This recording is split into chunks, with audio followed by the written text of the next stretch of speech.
Love, life, and lessons from the past. Only at Dear Mags FM with DJ Gene. Dear Mags FM, itago niyo na lang ako sa pangalang Donita. Alam mo yung masayahin ako, Gene. Pero ang hindi nila alam, punong-puno ako ng insecurities. Hindi din lahat ng mga babae na nagfi-feeling maganda ay talagang confident silang maganda. Alam mo yung simula nung bata ko, lagi nila akong tinatawag na chubby, mataba, tinutukso na baboy, napabayaan sa kusina. Ako naman, bilang bata pa, hindi naman big deal para sa akin yon. Hanggang umabot ako ng grade 6. Doon na nagsimula ang pakiramdam ko. Binubuli na ako dahil sa katabaan ko. I was always teased about my weight. At yung ibang mga bata, tinatawag ako na fat ass, piggy. And I would sometimes go home tapos nilalak ko ang self ko sa banyo. Tapos iiyak doon ng matagal. Hanggang sa darating ang mama ko, galing sa trabaho, tapos na akong umiyak, making it look as if nothing had ever happened. Hindi ko kasi masabi-sabi sa kanya. Isang araw, mag-isa ako sa bahay. Walang pasok yon. Sabi ng mama ko, sasaglit lang siya sa auntie. Sa bahay ng auntie ko dahil meron silang Tupperware party. Biglang pumunta ang cousin ko. Hinanap ang mother ko. Yung cousin ko na yon, isang first year college student. Lalaki. Dahil wala nga yung mother ko, wala din yung father ko, yung isang brother ko naman ay nag-aaral. May Saturday classes kasi siya. Alam mo yung pinalapit niya ako, Chin. Nung una, kinakausap niya lang ako. But he started touching me. Sa hindi mga dapat ginagalaw sa parte ng babae. That time, I did not know what he wanted. And I started crying. But he told me na it was going to be okay. Pero nung sinabi niya na yakapin ko siya at may pinapagawa siya sa akin, tumakbo ako bigla. Nilak ko ang sarili ko sa kwarto. Nanatili ako doon sa loob ng bahay, sa loob ng kwarto ko mismo. Hanggang sa umalis na lang yung cousin kong lalaki. I stayed there until my mom came looking for me. Nakita niya na magana yung mga mata ko sa kakaiyak. Tinanong niya ako kung anong nangyari daw sa akin. What was wrong? Chin, dahil sa takot ko at hindi ko alam anong sasabihin ko sa kanya, I lied to her at sinabihan na namimiss ko lang siya. Hanggang ngayong araw, hanggang isang araw, hindi ko na nakita yung cousin ko na yun. And I hope that hindi ko na makikita pa siya. I was left emotionally scarred because when I turned 13, I knew exactly what the man who abused me wanted. Na-realize ko na muntik-muntikan na pala akong ma-rape ng cousin ko. Doon ko lang napagtanto na hindi biro ang nangyari sa akin. Buti na lang nakatakbo ako at nalak ko ang pintuan ng kwarto. Alam mo yung trauma na na-realize ko? I was scared to even communicate with older men. Lahat ng mapinsan ko ayokong lapitan. Mga lalaki na sa tingin ko ay kamukha niya. Tumatakbo ako, nagtatago. Hanggang sa naging man-hater ako. My mechanism to feel better was eating my feelings whenever I could. Whenever I was sad, I would eat. Kaya, kain lang ako ng kain. Lalong lumalakas ang gana ko sa pagkain kapag nalulungkot ako. Whenever I would feel alone, I would keep eating. Eating always made me feel better. But it also made me get bigger. Nag-second year high school ako, Chin. That was my lowest point. When I weighed about 300 pounds. Pero hindi ko pa rin mapigilan ang maging matakaw. I was always eating. Naisip ko baka dala din ang trauma ko. I was always eating because it was comforting to me. Parang feeling ko yun lang yung nakakapagbigay sa akin ng comfort. I never told anyone about my struggles. Na lagi kong naiisip at napapanaginipan yung cousin ko na yun. Yung best friend ko sa high school, pumunta ng bahay. Nakikita niya ako, umiiyak. Doon sa kama. Lagi niya akong tinatanong, what's wrong? Parang hindi na ako yung dating masayahin. Yung dating talkative, yung dating energetic, dating bubbly. There was a week where I barely even talked to any of my friends. Naalala ko pa rin kasi yung nangyari sa akin. As if it were just yesterday. Na-remember ko, one time, I was hanging out with my group of friends in high school. And I had told my friends about this guy na meron akong crush. Gusto ko na kasing mawala sa isipan ko yung nangyari noon. Pero wala akong confidence na mag-share. Hanggang sa nakita ko ang isang classmate ko nakikipag-usap sa lalaking crush ko. Hindi ko muna iniisip yon. Normal lang naman na may makikipag-usap mga classmates, babae o lalaki.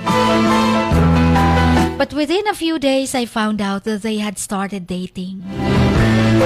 Alam mo yung kinonfront ko bigla, yung babaeng yun. Sabi ko, kayo na pala. Sinong nanligaw? Ganun lang ang introduction ko. Pero sabi naman niya, bakit may crush ka sa boyfriend ko? As if naman, magugustuhan ang isang katulad mong mataba pa sa baboy. Hindi ko makakalimutan yun, Chin. I broke down, and when I got home, nagsimula na naman akong umiyak. Iyak ng iyak. Nagkulong sa bathroom, balik sa kwarto, and I started to become so depressed because of what she told me. Alam kong mataba ako, pero yung ipagsaksakan,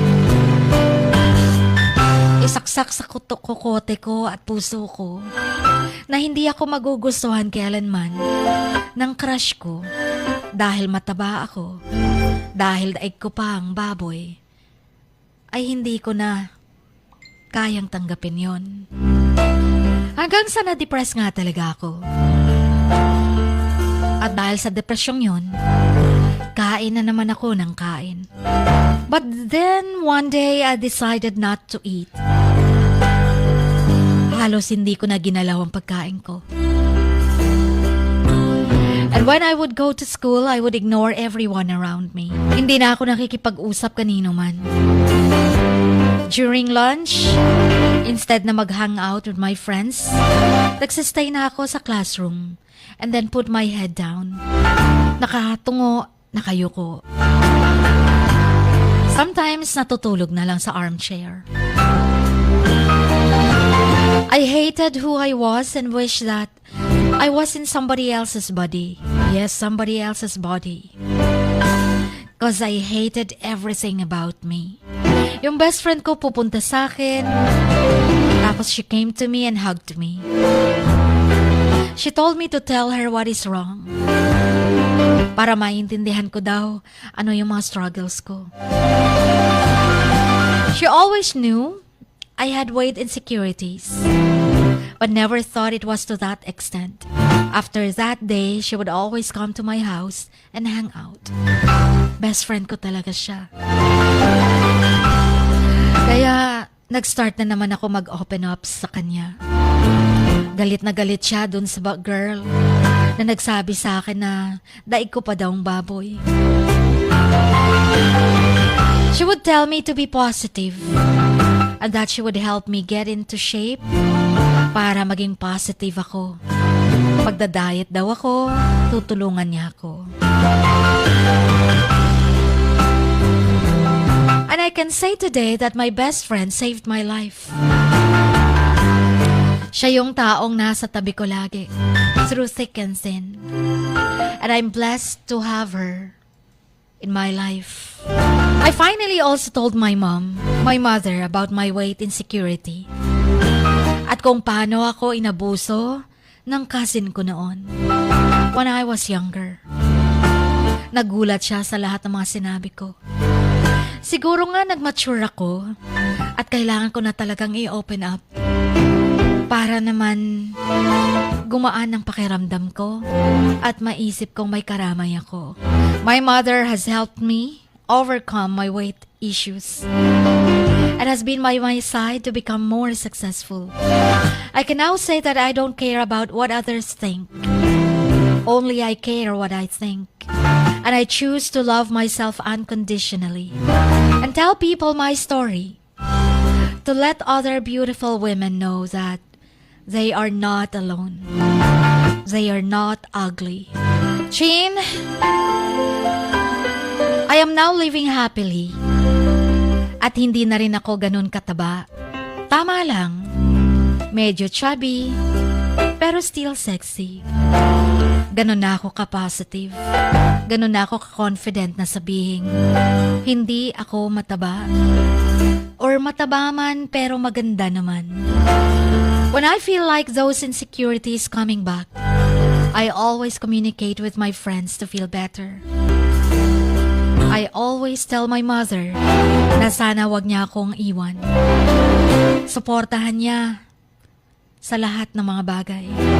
A great support system and positive thinking helped me overcome my issues. Kaya masasabi ko lang sa lahat ng mga insecure, pati yung mga taong nagbabody shame, yung mga taong nadidepress dahil binubuli, love yourself for who you are and do not let others bring you down. Hanggang dito na lamang.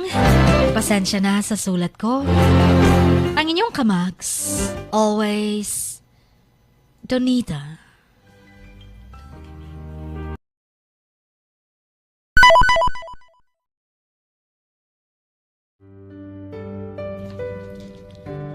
Sa bawat pagluha mo, may nakatagong kwento.